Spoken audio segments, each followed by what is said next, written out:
Our book today is about those animals for whom the darkness is home. It is what they're used to being awake during. And we're going to read together While the World is Sleeping by Pamela Duncan Edwards. This is a story about many nocturnal animals and a little girl who is dreaming of all of them. Let's take a look.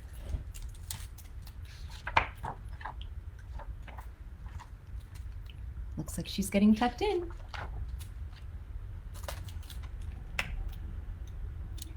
Come, little sleepyhead, come with me. I've left my hole high in the tree. Oh, what wondrous things we'll see while the world is sleeping. Who do you think is talking right now? Somebody on the page who left their hole in the tree. Do you recognize this animal here? We can't see its face, but it looks like a large owl to me. And owls are nocturnal. They are awake at night. And many of them live in tree hollows. So I think that's who's talking. Let's find out. Climb aboard and hold on tight as I spread my wings in flight. We will journey through the night while the world is sleeping. Look who's outside of her window. Have you ever seen a bird this big? Incredible. I certainly have not. So I think our friend here might be having a beautiful dream.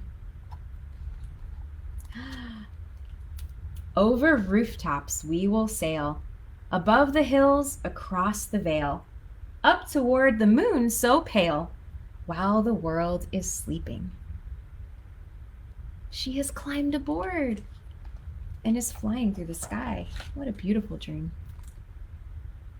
In the meadow far below, see Father Stag and Mother Doe. Tiny fawns spring to and fro while the world is sleeping. Do you recognize these animals?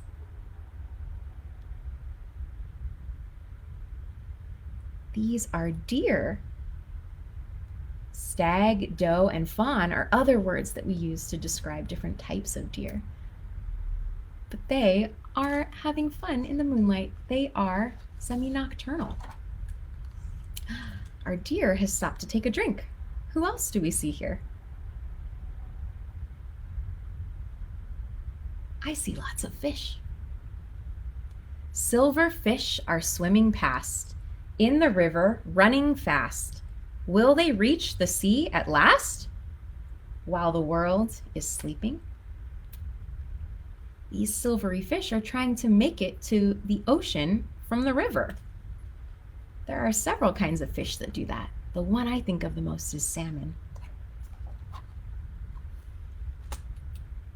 Look at this furry friend. A bright-eyed fox is on the prowl.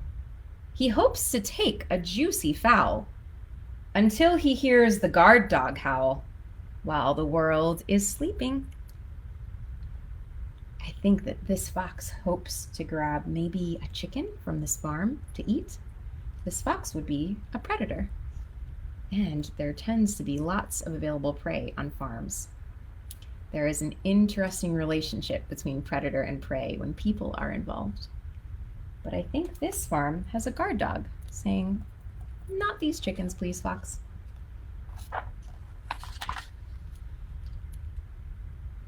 See baby rabbits as they play, round and round the bales of hay. They'll have fun till light of day, while the world is sleeping. These rabbits look like they're having lots of fun. Rabbits are interesting types of animals. They are not quite nocturnal, but they do like the darkness. They tend to be awake during both the hours before and after the sun rises, and before and after the sun sets.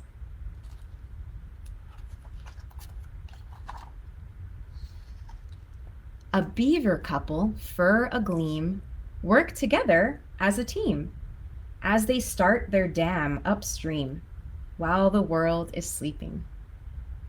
Can you see those two beavers? Beavers are nocturnal. They tend to do their building at night. And what amazing things they build.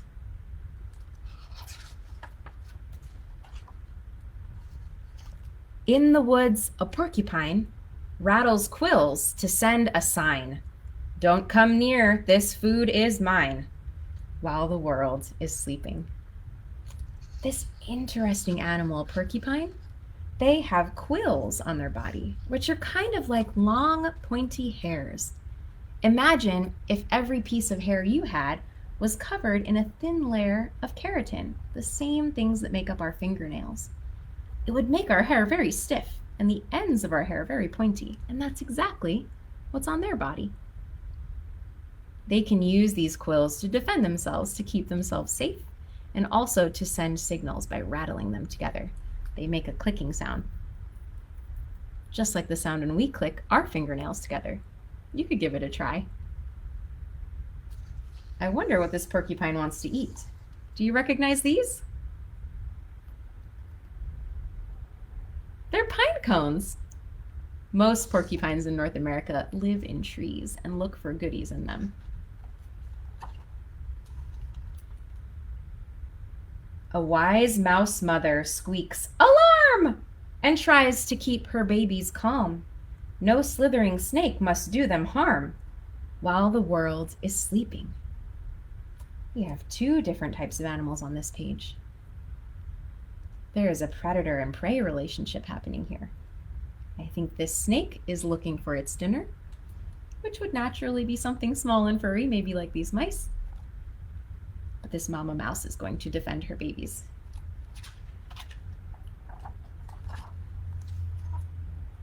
A sleek raccoon with bandit eyes takes his nightly exercise. In garbage cans he'll find his prize, while the world is sleeping. What kind of prize do you think might be in a garbage can? What might his prize be?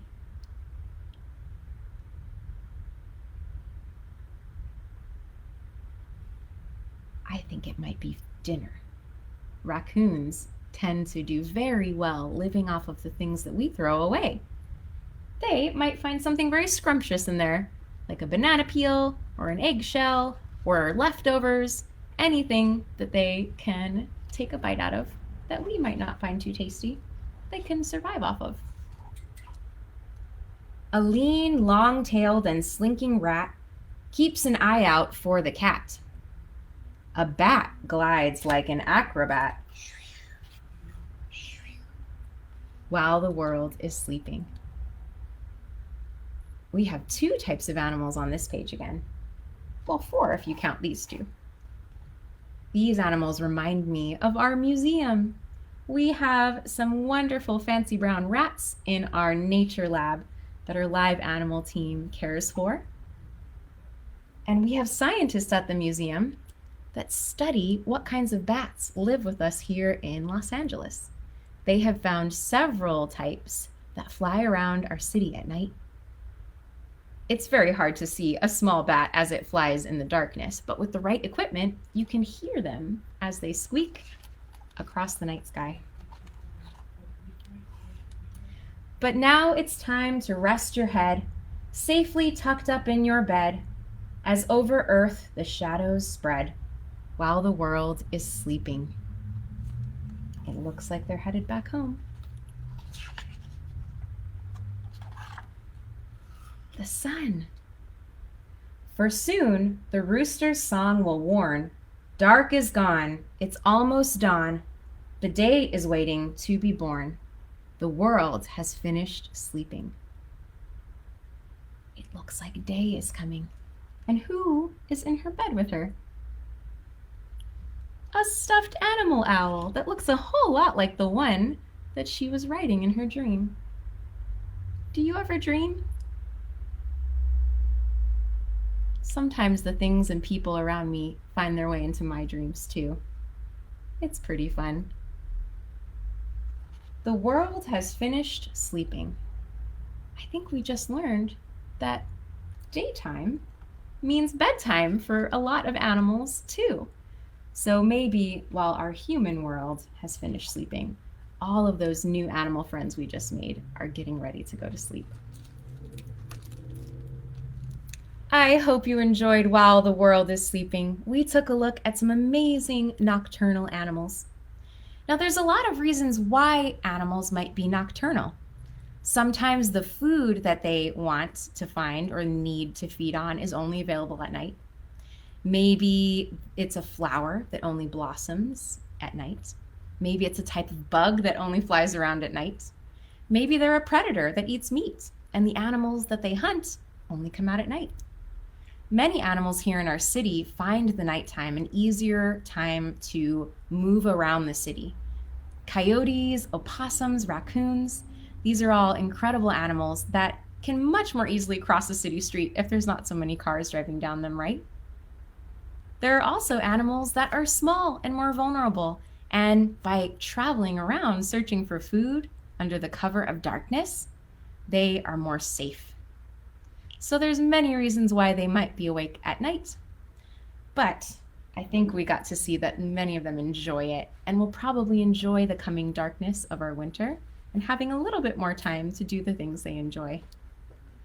Every time I read a story, friends, I get pretty inspired to make art based off of it. And I created something that you might be able to create at home too. I made an owl puppet based off of the owl that we saw in our story. I cut 3 circles, one for the body, one for the head with a little bit cut out at the top, and one cut in half to make some wings. I added 2 big eyes and a beak, some feathery scribbles and some ears, and attached it to a popsicle stick. And I can make my owl fly around with me all day today as I play. But we just learned that owls are nocturnal. So I also thought maybe I could make a night sky for my owl to fly around in. So I took a piece of paper, I added a moon and some stars and a little sliver. If I pop my puppet in between here, suddenly I have a backdrop of night for my owl to fly around at night, and maybe for me to perform a puppet show for my friends and family a little bit later on.